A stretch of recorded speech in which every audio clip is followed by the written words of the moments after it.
And I see another aspect, the Kano incident that just occurred. You just realized that the eyewitness account gives a proper picture of what the mindset of the people is at the moment, because they were able to know that they came in a particular vehicle. They were able to know the number of women who got off that vehicle.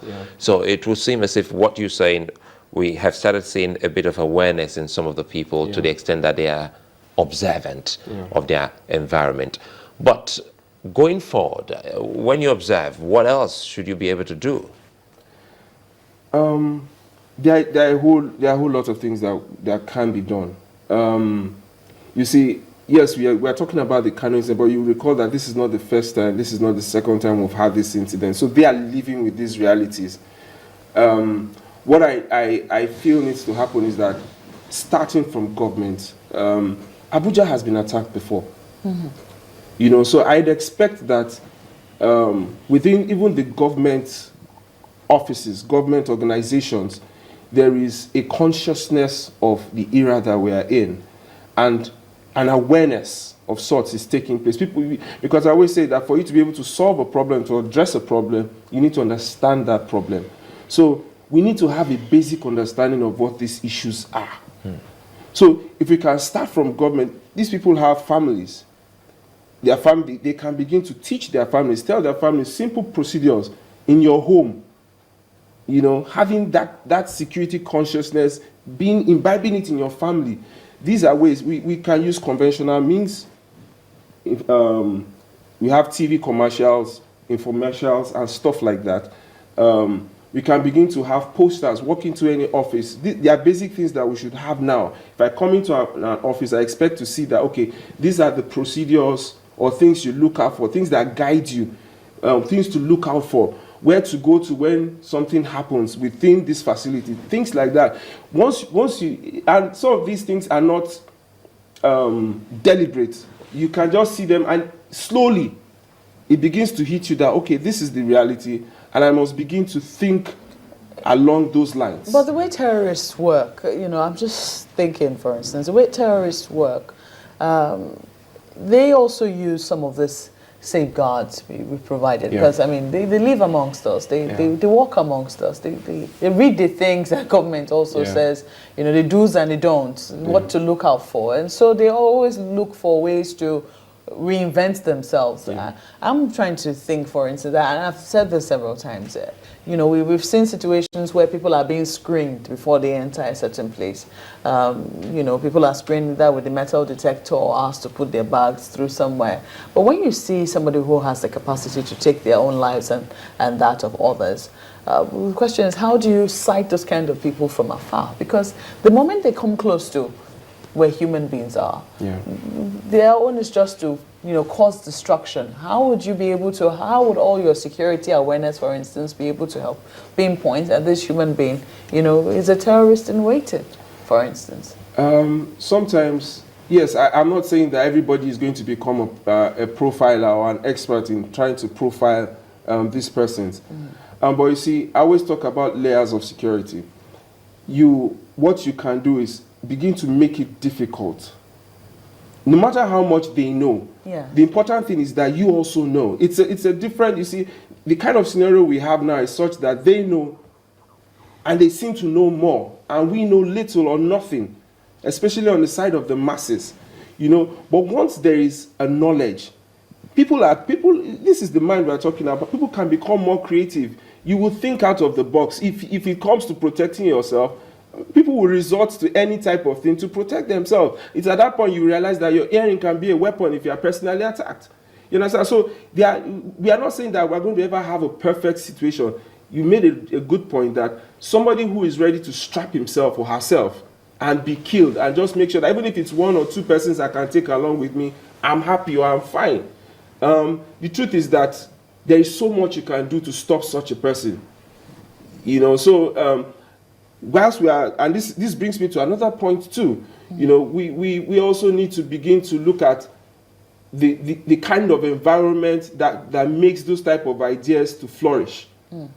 You know, so that's why I'm saying that it's not going to be one basket of options. We are going to have to put everything before us and look at the very many ways in which we can tackle this. We need to tackle it within for ourselves, and this is where every other mechanism that has been put in place has failed. Maybe the measures the government has put in place has failed because it can't fail.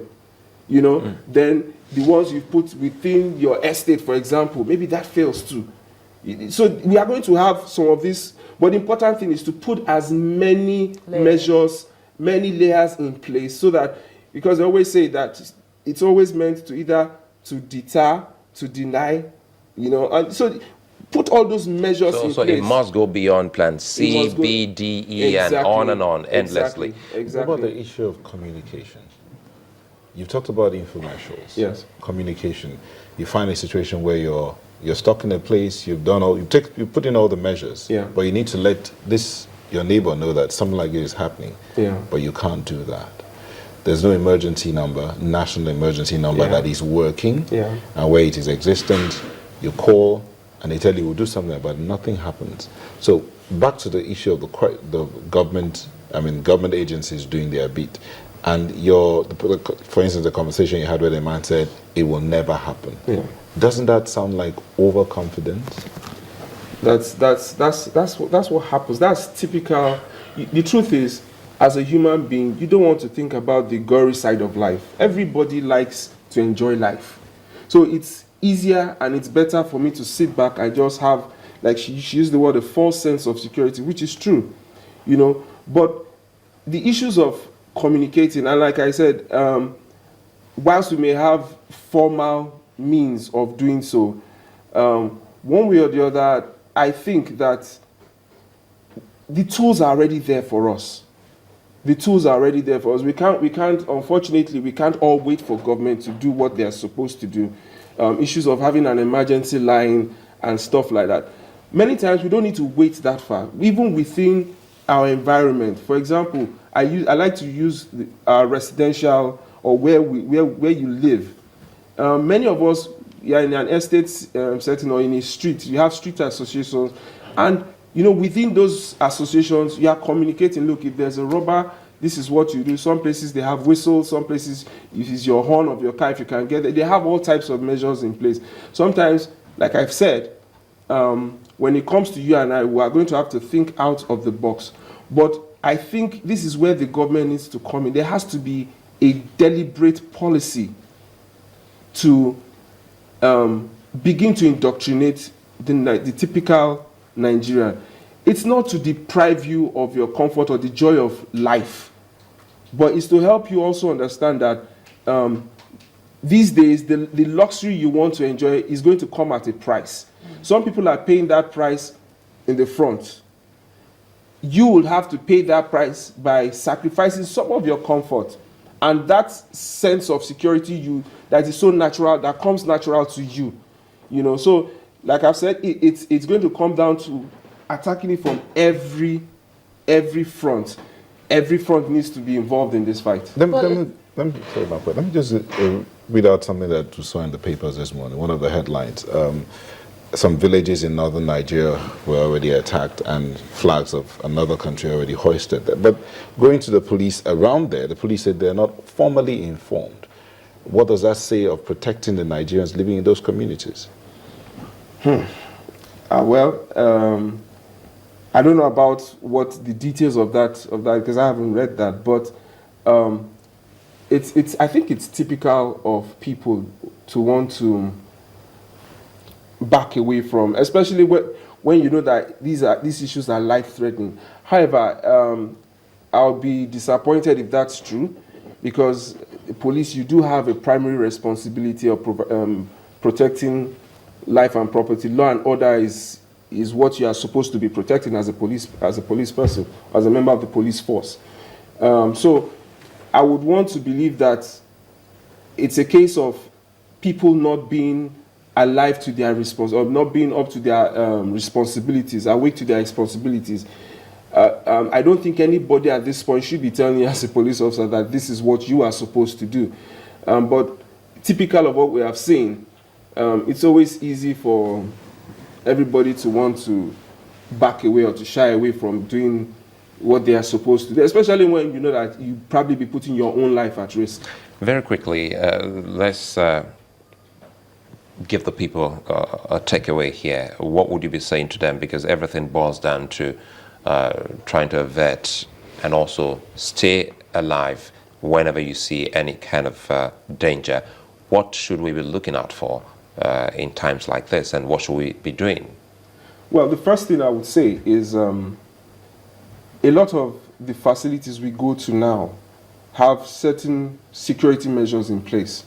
Well, you see, typical of we human beings, nobody wants to be subject to searches, to screenings and all of that. First off, you feel it's a waste of time. Some of us feel it's a case of my dignity or who I am. Why should you question me? Why should I have to be made to go through? But I think the first thing we need to do is begin to embrace all these measures that have been put in place and cooperate. In fact, actively enhance those measures. Now, as individuals, I'm one of those people that feel, listen, there's no construct on the face. You won't say because the person came with a beard and that with a beard, spotted a beard, and that makes the person automatically a suspect. No. These days, beards are quite fashionable, you know. So, but the other things you can begin to look at, anxiety. Sometimes the truth is that many times, even though these guys have been indoctrinated enough and have either enhanced, maybe by taking some form of some drugs or something, just to give them that confidence there's still a level of anxiety that you can observe, you know. So things like that, persons carrying bags, you know, you need to be a little more careful. They're just things that are just out of place.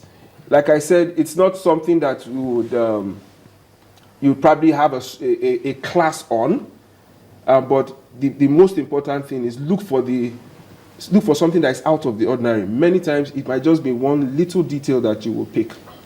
And I'm sure that with that type of consciousness, we will begin to achieve the goal of getting people aware. Like I said, once you have the mindset, nobody needs to tell you. We're all intelligent beings. You begin to think along those lines. Retired Flight Lieutenant Terry Ajobena, security consultant. Many thanks for coming on Sunrise Daily. Thanks for having me.